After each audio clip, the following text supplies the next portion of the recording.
Hello, my name is Cian Dobbin, and I will be sharing my project on assessing crater identification accuracy through gamers. Gamers are extremely important for understanding the history and evolution of celestial bodies.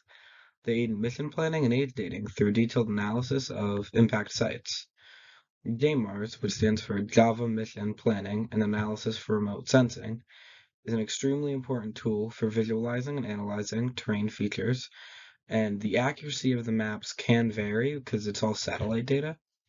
So the older data might be unusable. So because of that, I'm only going to be using newer satellites, which are CTX, HiRISE, Tharmas Day, and Tharmas Night. These have the best meters per pixel, so it's much more easily workable. Craters are extremely important for understanding the body's history and aiding in mission planning. Because of this, we obviously need the most detailed data possible.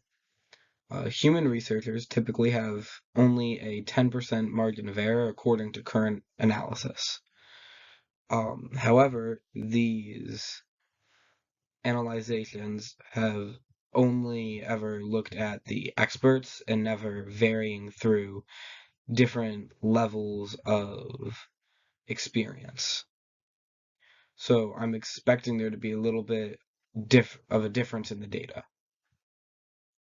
The region of Mars is highly volcanic, and therefore some of the craters may have been caused by falling rocks from volcanoes rather than regular impact craters. Beginners and intermediates might not be able to fully identify the differences. However, somebody who's an expert should be able to see the difference between a volcanic crater and a regular impact crater. The main questions are just if the data will show that humans are still more accurate than automated sorters when assessed across all different skill levels instead of one skill level. I think humans are still going to be more accurate. However, I think that gap is going to be closer than what's currently being shown because 10% is obviously a very low rate of inaccuracy. I will be collecting data from approximately 20 people once I'm finished entirely with the project, as everything in this is just preliminary. But the ones that we do have, they went through a 10 by 10 longitude-latitude box in the Tharsis region using JMARS. The skill levels ranged from beginners who had no experience to experts who had worked with the program for years. The study area, because it's so highly volcanic, has volcanic rock, like I said before, which could obviously change the results, but the reason that I did this is because it simulates an automated sorter, which doesn't know until you've trained it for so long the difference between a volcanic crater and a regular impact crater. I formatted all of the data into Excel. I sorted it by skill level through individual sheets, and then each person got their own section in those sheets. Then I took percent error, average craters, things like that.